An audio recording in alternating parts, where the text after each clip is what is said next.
बिस्मिल्लाहिर्रहमानिर्रहीम। एक इमारत में बुनियादी मजबूती फराहम करने वाली चीज़ उसके पिलर्स होते हैं। अगर पिलर सही तरह कायम हो, मजबूती के साथ, उसूलों और कैलकुलेशन के मुताबिक, तो इमारत कितनी ही बुलंद हो जाए, गिरने नहीं देते उस इमारत को उसके पिलर। हमारा दीन इस्लाम भी हमारे अंदर एक इमारत की मानिंद है और इसके 5 रुकन या यूं कह लीजिए कि 5 पिलर्स हैं, जिनमें एक अहम तरीन पिलर है रोज़ा।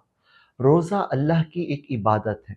ये इबादत हमें फिजिकल हेल्थ भी देती है, बायोलॉजिकली हमें बेहतर बनाती है, स्पिरिचुअली हमें अपग्रेड करती है, हमारे अंदर तकवा बेदार करती है। लेकिन रोज़े की इबादत के लिए कुछ लेयर्स हैं, कुछ लेवल्स हैं। हर लेवल पर फोकस करके, तवज्जो करके उसको बेहतर बनाना, एफिशिएंट बनाना, ये एक बंदा मोमिन की जिम्मेदारी है। बेसिक लेवल पर रोज़ा नाम है इस बात का कि एक मुसलमान अल्लाह की इबादत के इरादे से सुबह सादिक के वक्त से लेकर गुरूब आफताब के वक्त तक रोज़ा तोड़ने वाली चीज़ों से खुद को बचा ले। मुसलमान करेगा ये काम तो ये रोज़ा और इबादत होगी, और गैर मुस्लिम करेगा तो उसका फाका तो होगा, वो फास्ट कह लीजिए, फास्टिंग कह लीजिए, उसके हो सकता है कि कुछ फिजिकल या बायोलॉजिकल बेनिफिट्स उसको हासिल हो जाएंगे, लेकिन आखिरत का अजर,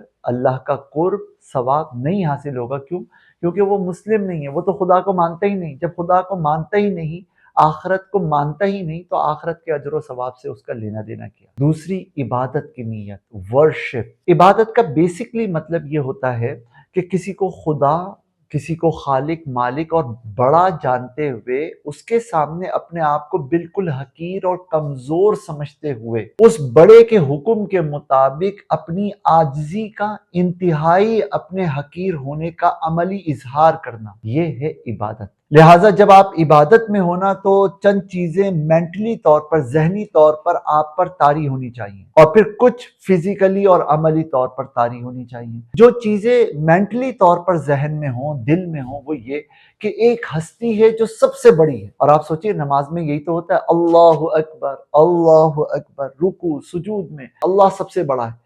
ये सबक याद कराया जा रहा होता है, क्योंकि ये इबादत की रूह है। खुदा को, अल्लाह को सबसे बड़ा जानना, खालिक, मालिक, काहिर, गालिब, अजीज, इस एहसास और इस फीलिंग के साथ साथ एक फीलिंग और ऐड करना कि अपने आप को उसके मुकाबले में इंतहाई हकीर जानना और समझना। और तीसरी चीज है कि उसी खुदा के हुक्म के मुताबिक, चाहे उसने बराह रास्त कुरान में हुक्म दिया हो या अपने मैसेंजर सल्लल्लाहु अलैहि वसल्लम के जरिए, सुन्ना और अहादीस के जरिए उसके अहकामात और इंस्ट्रक्शंस हमें मिली हों, उनके मुताबिक अल्लाह के आगे आजी और इनकिसारी का इजहार करना, यह है इबादत।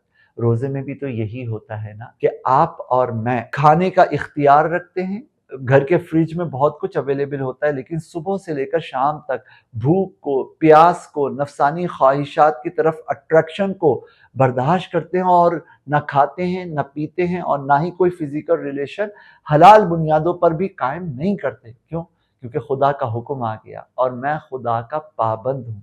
कितना ईमान वाला है वो शख्स कि जो पूरे दिन के अंदर रिसोर्सेज अवेलेबल होने के बावजूद भी नॉर्मल हालात में जो हलाल चीजें थी, उनसे भी अपने आप को रोजा रख के रोक लेता है, इस बात के अमली इजहार के लिए कि खुदा का हुक्म मेरे लिए वैल्यूएबल है। आप अल्लाह की बातों को वैल्यू देना शुरू कीजिए, फिर देखिए अल्लाह ताला आपकी जिंदगियों में कितनी वैल्यूज को ऐड कर दे। अल्लाह पाक रोजे को समझते हुए इसे अदा करने की तौफीक अता फरमाए। इंशाअल्लाह किन चीज़ों से रोज़ा टूट जाता है, रोज़े में किन बातों का ख्याल रखना चाहिए, उनको हम मज़ीद डिस्कस करेंगे, लेकिन कुछ वक्त के